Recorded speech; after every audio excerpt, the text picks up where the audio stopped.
आप सभी का फिजिक्स क्लासेस में स्वागत है।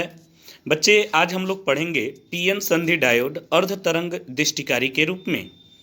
तो बच्चे, पीएन संधि डायोड अर्ध तरंग दृष्टिकारी का परिपथ आपको चित्र ए में दिख रहा है तथा निवेशी एवं निर्गत आउटपुट तरंग रूपों को चित्र बी में प्रदर्शित किया गया है।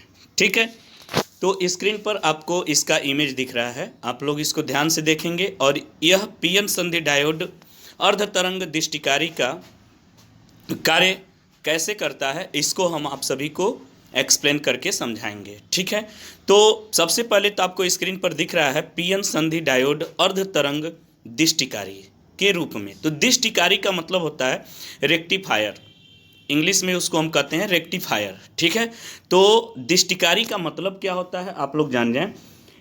प्रत्यावर्ती धारा को, ऐसा उपकरण जो प्रत्यावर्ती धारा को दिष्ट धारा में बदले या प्रत्यावर्ती वोल्टेज को दिष्ट वोल्टेज में बदले, तो हम उसे दृष्टिकारी कहते हैं।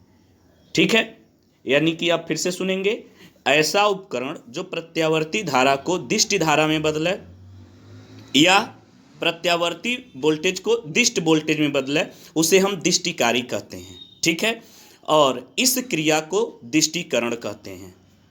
ये आपको समझ में आ गया?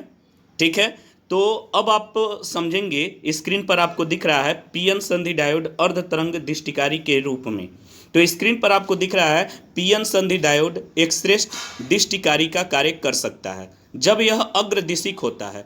तो अग्रदिशिक का मतलब ये होता है बच्चे कि जब पी क्षेत्र बैटरी के पॉजिटिव टर्मिनल से और एन क्षेत्र बैटरी के निगेटिव टर्मिनल से जुड़ा होता है तो हम इसे फॉरवर्ड बायस कहते हैं, तथा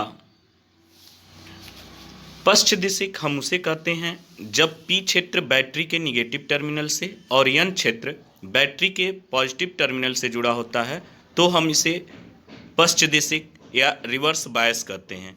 ठीक है बच्चे, तो इसमें आप लोग जान जाएं कि पीएन संधि डायोड एक श्रेष्ठ दृष्टिकारी का कार्य कर सकता है जब यह अग्रदिशिक होता है तो यह धारा प्रवाह के लिए इसका प्रतिरोध बहुत निम्न होता है, परंतु पश्च दिशिक होने पर इसका प्रतिरोध बहुत उच्च हो जाता है। ठीक है, इस प्रकार यह धारा को केवल एक ही दिशा में अनुमत करता है। अतः यदि किसी संधि डायोड के सिरों के बीच प्रत्यावर्ती वोल्टेज लगाएं तो डायोड में धारा वोल्टेज के केवल अर्ध चक्रों के दौरान ही प्रवाहित होगी, संपूर्ण चक्रों के दौरान नहीं। इस प्रकार एक अकेला संधि डायोड अर्ध तरंग दृष्टिकारी का कार्य करेगा। यही है बच्चे पीएन संधि डायोड अर्ध तरंग दृष्टिकारी के रूप में।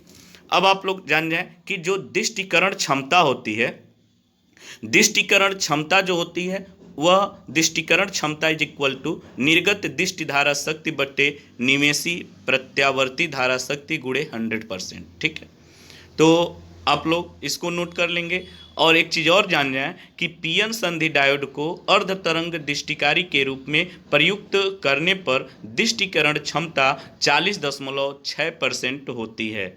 ठीक है, तो आप लोग इसको नोट कर लेंगे और तैयार कर लेंगे। यह एक इम्पॉर्टेंट टॉपिक था जो आप सभी इसको तैयार कर लेंगे। ठीक है, आज के लेक्चर में बस इतना ही।